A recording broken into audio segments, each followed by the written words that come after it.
Okay, before we get into actual differences in squat forms and squat techniques, I'm going to talk real quick about shoe selection.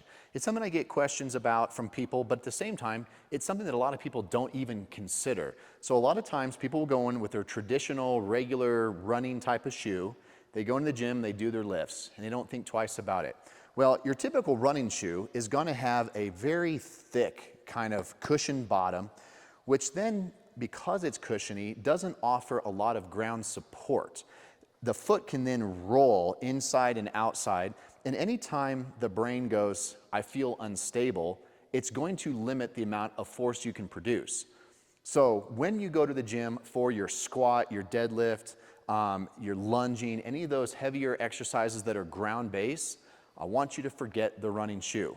If you're going to wear a shoe, then we need to at least go to more of a barefoot type of shoe or a type of shoe with a lower profile. These shoes that I happen to be wearing right now, they're more of literally a slipper, and they're pretty low profile here. There's no real heel elevation, so my feet are flat, and if I'm on the ground, you can see I can roll, but I'm not squishing like the big old fat pads underneath a traditional running shoe. But even the shoes that I'm wearing right now, if I were to work up to, let's say, 90% of my actual squat or deadlift max, I would not want to be in one of these shoes. So the other types of shoe choices that a lot of people have, one would be like an Olympic weightlifting shoe. If you've ever seen like an Olympic weightlifter, again, the clean and the jerk, those kind of guys, the bottom of the heel actually has a very solid platform, and the point of that is to raise the heel up, and let me show you a little bit why. So mechanically, if I'm doing an exercise like a clean where I have to now catch and drop, notice my feet are not going to be wide, but I still have to stay upright, because if I were to collapse forward, that bar would fall. But as a little kid, if I'm sitting here, do you see how my knees have to come forward, which is why I have to have good ankle mobility. Now, if for some reason my knees had to go even further forward, or I did have bad ankle mobility, I want you to see how if I raise my heels up, now I can sit upright more, and it takes the angle off, and it takes a little bit of pressure off my knees. Instead of wearing Olympic weightlifting shoes, my personal preference is to be able to be flat-footed, but then also, sorry, not necessarily flat-footed, but a flat-based shoe. But I can use something like a wedge. Okay, this is a 20-degree wedge. I have 10, 20, 30, I even have a 45-degree wedge based on the type of exercise. But what that allows me to do now is take my flat shoe, step on the heel, so now I'm still rooted into the ground, but watch, I can sit, and I'm literally sitting upright right now. So I could have a bar on my back, and I'm taking some pressure off of my knees because it's not as much ankle flexion because my heels are elevated. So this is one way I can start to do more quad-focused squat lunge patterns. However, that's where most of you will not start because we have to get you more into the glutes and hamstrings. Another thing that we want to talk about in terms of shoe is the outside support.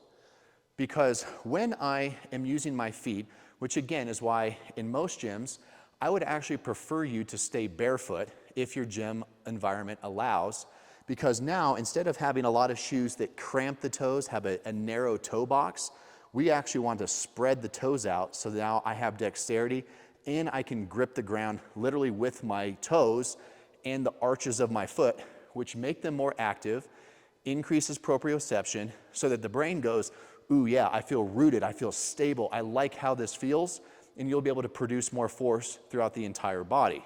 So if you can be barefoot for your squat, your lunge, your deadlifts, that's the ideal. But if I have to have a shoe on, when I grip, we're actually going to torque the foot out. I'm going to do a little bit more of a tutorial specifically on the foot mechanics of a squat, but if you can understand, I'm going to grip the ground and then I'm going to torque, so I'm gripping like a corkscrew, because that pushes my knees out and allows me to engage more of my glutes, which allows a lot of other things to turn on, and that becomes the powerhouse of your squat motion.